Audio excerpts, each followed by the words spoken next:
Haleluya, berjumpa lagi dalam program GPD Film Melatih Mas Menyapa. Saya percaya bahwa jika kita ada pagi hari ini semua oleh karena kemurahan dan kebaikan Tuhan di dalam setiap kehidupan kita. Untuk itu mari tetap kuat di dalam Tuhan dan tetap percaya bahwa pertolongan kita hanya datangnya daripada Tuhan saja. Pada kesempatan pagi hari ini mari kita sama-sama membaca dan merenungkan firman Tuhan di dalam kitab Mazmur pasal 27 ayatnya yang ke-14. Mazmur pasal 27 ayatnya yang ke-14, begini firman Tuhan: nantikanlah Tuhan, kuatkanlah dan teguhkanlah hatimu. Ya, nantikanlah Tuhan. Sekali lagi saya bacakan bagi kita. Nantikanlah Tuhan, kuatkan dan teguhkanlah hatimu. Ya, nantikanlah Tuhan. Bapak Ibu yang terkasih di dalam nama Tuhan, ayat ini ditulis oleh Raja Daud, sang pemazmur. Dan ini juga merupakan ajakan bagi setiap kita sebagai orang yang percaya untuk terus boleh menantikan pertolongan kita yang datangnya daripada Tuhan saja. Kalau kita boleh membaca beberapa pasal di dalam kitab Mazmur ini, maka pasal-pasal tersebut boleh menjelaskan bagaimana situasi demi situasi tersulit yang dihadapi oleh sang si pemazmur dalam kehidupannya. Tetapi yang menarik adalah ketika dia sedang di dalam situasi tersulit tersebut, dia masih terus memiliki keyakinan dan pengharapan bahwa sesungguhnya masih ada satu pribadi yang mampu untuk boleh menolongnya untuk keluar dari situasi tersulit di dalam kehidupannya. Dan oleh karena keyakinannya tersebut, sebelum pemazmur boleh mendapat pertolongan yang datangnya daripada Tuhan, maka yang dilakukan si pemazmur adalah di dalam ayat pembacaan kita pagi hari ini, dia berkata bahwa nantikanlah Tuhan, kuatkanlah hatimu dan teguhkanlah hatimu. Ya, nantikanlah Tuhan. Dan ketika dia boleh melakukan itu, maka dengan sesungguhnya dia begitu yakin. Di dalam pasal yang ke-27 ayat yang pertama, di sana dikatakan bahwa Tuhan sebagai terang dan keselamatanku serta sebagai benteng hidupku. Dengan keyakinan itu, maka sekalipun penjahat menyerang, tentara berkemah mengepung, maka sesungguhnya ada Tuhan yang melindungi, menjagai di dalam pondoknya. Bahkan di sana dikatakan bahwa ada Tuhan yang menyembunyikan aku di dalam persembunyian di dalam kemahnya, serta dia boleh mengangkat aku di atas gunung batu. Di dalam ayat yang kelima nanti ketika Bapak Ibu bisa membacakannya, di sana boleh menjelaskan bahwa sesungguhnya Tuhan yang akan mengangkat aku di atas gunung batunya, sehingga dengan demikian dia boleh berkata bahwa Tuhan adalah penolongku, aku tidak takut kepada siapapun juga, dan apakah yang akan dapat dilakukan oleh manusia terhadap aku. Bapak Ibu yang terkasih di dalam nama Tuhan Yesus Kristus, apa yang menjadi refleksi bagi kita pagi hari ini sebagai orang-orang yang percaya di masa sekarang ini? Saya mau katakan bahwa di dalam kita menjalani hidup ini, tentunya bahwa kita pasti melalui yang namanya proses kehidupan. Kita pasti mengalami yang namanya ujian kehidupan, dan ini harus kita lewati dan kita jalani. Supaya apa? Bapak Ibu yang terkasih di dalam nama Tuhan, tentunya supaya kita boleh terus semakin naik kepada tingkat yang lebih tinggi dan juga kepada kualitas iman yang diperkenan oleh Bapa di dalam setiap kehidupan kita, sehingga pada akhirnya kita boleh mencapai apa yang menjadi tujuan Allah di dalam setiap kehidupan kita, yaitu untuk boleh menjadi gereja yang sempurna. Dan sebelum Tuhan boleh menyatakan pertolongannya bagi setiap kita di dalam setiap ujian kehidupan kita, maka yang harus kita lakukan adalah seperti apa yang dilakukan oleh sang si pemazmur di dalam ayat pembacaan kita pagi hari ini, yaitu yang pertama, mari terus nantikan Tuhan di dalam setiap kehidupan kita. Menantikan Tuhan ini berbicara mengenai waktu, dan satu hal yang pasti saya mau katakan bagi kita pagi hari ini bahwa waktu Tuhan adalah waktu yang terbaik bagi setiap kita.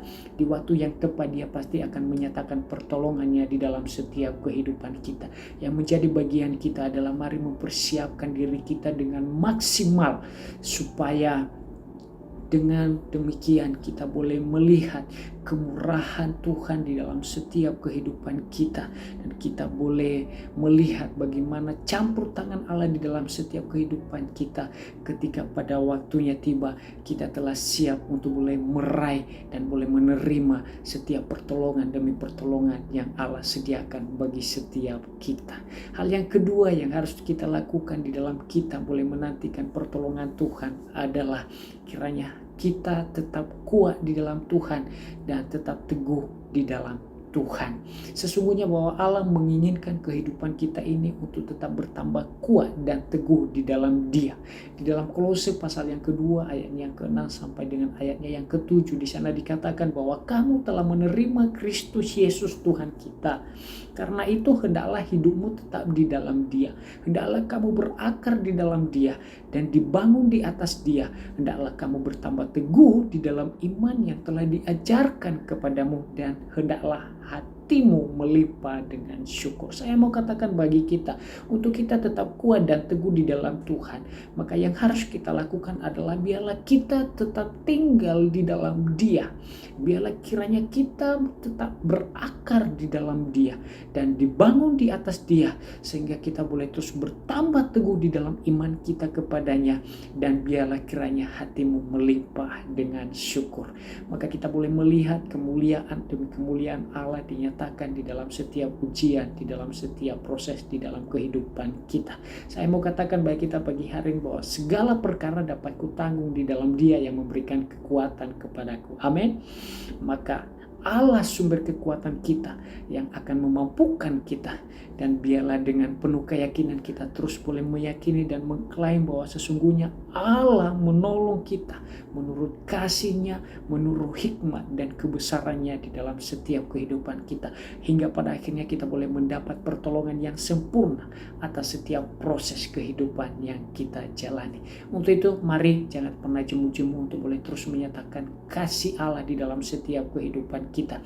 Mari terus nantikan akan karya Allah di dalam setiap kehidupan kita, dan sembari menantikan pertolongannya, biarlah kiranya hari lepas hari kita mau bangun diri kita untuk boleh terus semakin kuat di dalam Tuhan, semakin teguh di dalam Tuhan, terlebih terus semakin boleh mengenal Dia secara pribadi di dalam setiap kehidupan kita. Maka saya yakin dan percaya ketika kita melakukan itu, kita boleh melihat karya demi karya Allah yang sempurna boleh dinyatakan di dalam setiap kehidupan kita, dan akhirnya kemenangan demi kemenangan yang daripada Allah boleh menjadi bagian kita ketika kita tidak menjadi lemah. Mari kita berdoa kiranya Tuhan memberkati kita pagi hari ini.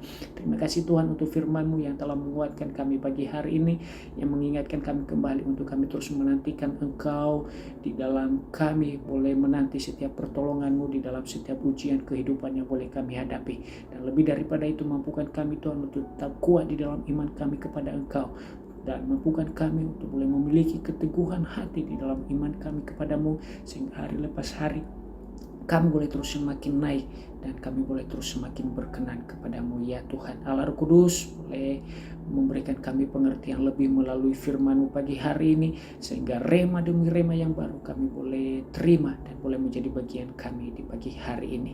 Terpujilah Engkau Tuhan, ini doa kami, dan hamba-Mu berdoa bagi seluruh sidang jemaat Tuhan di GBD Film Melati Mas dimanapun mereka berada pagi hari ini. Kiranya kekuatan, kesehatan, sukacita, damai sejahtera yang melimpah boleh menjadi bagian mereka di sepanjang hari ini, dan apapun yang dikerjakan dan dilakukan kiranya Tuhan buat berhasil, dan lebih daripada itu nama Tuhan yang dipermuliakan di dalam seluruh aspek kehidupan mereka. Ini doa kami, dan kami akhiri renungan firman-Mu pagi hari ini di dalam nama Tuhan Yesus Kristus kami berdoa. Haleluya. Amin. Tuhan memberkati kita semua. Amin.